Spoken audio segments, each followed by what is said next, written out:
Je vais maintenant partager un message intitulé « Abraham prie ». La foi n'est pas quelque chose qui s'accomplit en une seule fois. Pour être plus précis, bien que nous nous entraînions toute notre vie, la vérité était que la foi ne peut jamais être accomplie par nous. La foi ne s'accomplit que lorsque nous arrivons au ciel. Jusque-là, nous passons par un processus de croissance et de développement continu. Nous appelons cela la sanctification. C'est cela, la sanctification. Pendant ce temps de croissance, il y a de bons moments, mais nous vivons aussi des moments de frustration et des moments de repli sur soi. Dans ces moments-là, nous nous inquiétons que notre foi puisse régresser. Beaucoup de gens qui viennent me voir pour un conseil pastoral disent « Autrefois, ma foi grandissait de jour en jour, mais dernièrement, elle semble stagner. » Ou plutôt, elle semble avoir régressé par rapport à avant, par rapport à mes années d'université, à ma jeunesse, ou à l'époque où j'ai commencé à croire. Il y en a beaucoup qui partagent cette préoccupation. Mais en fait, ce n'est pas le cas. Même en traversant ce qui semble être un temps de régression, ce qui nous arrive, c'est que nous grandissons. Le fait est que nous grandissons même à travers ces moments. C'est parce que ces moments deviennent des temps où nous rencontrons et expérimentons Dieu plus profondément et plus ardemment. Nous ne grandissons pas seulement de manière constante. C'est en traversant des temps qui semblent un peu stagnants ou même un peu régressifs que nous continuons néanmoins à grandir et à nous développer. L'Abraham du passage d'aujourd'hui est exactement comme cela. En Abraham, il y avait une faiblesse de trébucher de manière répétée au même point. Comme vous l'avez médité hier, Abraham répète à nouveau l'acte de mentir en disant que sa femme Sarah est sa sœur après s'être installée dans un pays étranger. Ce n'est pas un mensonge complet. En fait, il y a des excuses qu'il pourrait avancer. Parce qu'en réalité, Sarah était à la fois sa femme et sa demi-sœur. Cependant, en cachant qu'elle était sa femme et en disant seulement qu'elle était sa sœur, il y avait clairement une intention injuste cachée dans son cœur. Le fait est qu'il y avait une mauvaise intention cachée en lui, que lui et Dieu connaissaient tous deux. En bref, il a fait quelque chose qu'une personne de foi ne devrait pas faire. Il semble qu'Abraham en soit encore à ce niveau. Il y a des domaines où il doit encore grandir. Auparavant, en parlant de l'espérance, j'ai mentionné que si nous ajoutons le mot « encore », cela nous donne de l'espoir et de l'aspiration. Si nous disons simplement « ça fait mal », cela semble sans espoir, mais si nous l'exprimons comme « ça n'a pas guéri », cela peut devenir une source d'espoir pour nous.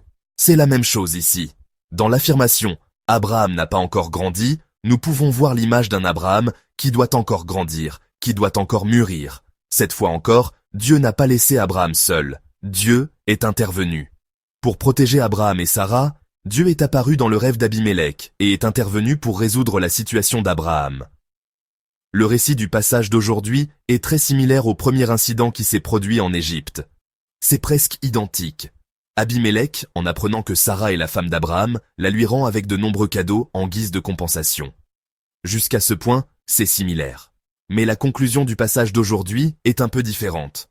Auparavant, l'histoire s'est terminée avec seulement Abraham recevant de nombreuses récompenses. Mais cette fois, quelque chose de bon arrive aussi à la maison d'Abimélec. Le fléau qui s'était abattu sur Abimélec a été résolu. Lisons ensemble le passage d'aujourd'hui, des versets 17 à 18. Lisons à haute voix. Amen. Le passage d'aujourd'hui ne décrit pas les événements dans l'ordre chronologique. Nous devons retracer les événements qui se sont produits pour en déduire la séquence. Premièrement, nous pouvons voir que Dieu avait auparavant frappé Abimélec d'un fléau, et nous pouvons supposer que le fléau était la fermeture de tout saint dans la maison d'Abimélec. Il a arrêté toute naissance dans toute la maison. Derrière ces mots, nous pouvons probablement deviner que non seulement les gens ne pouvaient pas donner naissance, mais que peut-être les ventres de leurs animaux étaient également fermés. En d'autres termes, il ne s'agissait pas seulement de ne pas pouvoir avoir d'enfants, mais aussi de problèmes économiques et d'autres difficultés qui sont survenues pour toute la nation. Après cela, Dieu est apparu dans le rêve d'Abimélec et a donné un avertissement sévère. En entendant cet avertissement, Abimélec renvoie Sarah. Et alors, Dieu restaure Abimélec. La dernière partie du verset 17 rapporte « Dieu guérit Abimélec, sa femme et ses servantes ». Cette guérison a immédiatement conduit à des naissances. Dieu a rouvert tous les seins de cette maison qu'il avait fermée. Mais il y a quelque chose d'étonnant entre ce fléau et la guérison. Qu'est-ce que c'est? C'est la prière. C'est précisément la prière. Le verset 17 rapporte que Abraham pria Dieu. Cela était déjà annoncé dans le passage d'hier. Lisons ensemble le verset 7 du passage d'hier. Lisons à haute voix. Amen. Dieu informe Abimélec qu'Abraham est un prophète. Et il ne lui a pas simplement dit « Rends sa femme, tu dois rendre sa femme, et dédommage-le entièrement ». Dieu a averti Abimélec « S'il prie pour toi, tu vivras ». Le sens est « Tu ne peux vivre que s'il prie pour toi ». Le passage d'aujourd'hui, Genèse 20, est la seule section du livre de la Genèse où le mot « prière » apparaît.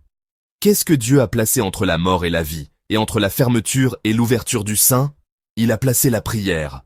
Le fait est que, par la prière, il a sauvé ceux qu'il avait décidé de tuer, et par la prière, il a ouvert les seins qu'il avait fermés. Dieu a ouvert la voie pour que la prière d'Abraham joue ce rôle étonnant. Ici, Abraham a dû réaliser quel genre de personne il était. Ayant été choisi par Dieu, Abraham apprend à connaître Dieu de plus en plus. Alors, c'est ça Dieu. C'est qui il est. De Genèse 12 au chapitre 20 d'aujourd'hui, Abraham expérimente divers aspects de qui est Dieu. Dieu est celui qui peut écraser les rois puissants. Dieu est celui qui gouverne à la fois le roi d'Égypte et maintenant Abimélec. Il est aussi celui qui peut juger Sodome et Gomorrhe en un instant. Abraham, marchant sur ce chemin de foi, apprend progressivement à connaître qui est Dieu. Cependant, le chemin de la foi n'est pas seulement un chemin pour apprendre à connaître Dieu. Le chemin de la foi est aussi un chemin pour apprendre à connaître qui je suis. Moi, qui ai été choisi par Dieu. Moi, à travers qui Dieu agit maintenant de cette manière. C'est un processus de réalisation de qui je suis, quelle est ma mission, pourquoi Dieu m'a choisi, et quel genre de personne je suis, moi qui ai été choisi et à qui une mission a été confiée. Dans ce processus, qu'est-ce qui joue un rôle majeur? La prière joue un rôle majeur.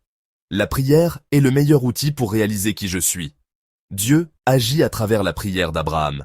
C'est quelque chose que Dieu pourrait certainement faire seul. Dieu aurait pu intervenir directement, ouvrir les seins fermés de la maison d'Abimélec et ramener les morts à la vie. Mais Dieu ne travaille pas seul. Il inclut Abraham dans cette œuvre. Cela signifie qu'il travaille en utilisant la prière d'Abraham. Par la prière, nous participons à l'œuvre de Dieu. Et par la prière, nous exerçons la puissance de Dieu. Nous n'avons aucune puissance en nous-mêmes. Nous n'avons aucune force pour faire de telles choses. Abraham n'a aucun pouvoir pour ouvrir ou fermer les seins. Non seulement nous manquons de la force pour faire quelque chose pour les autres, mais nous n'avons même pas le pouvoir de nous sauver nous-mêmes. Mais par la prière, nous sommes revêtus de cette grande puissance de Dieu.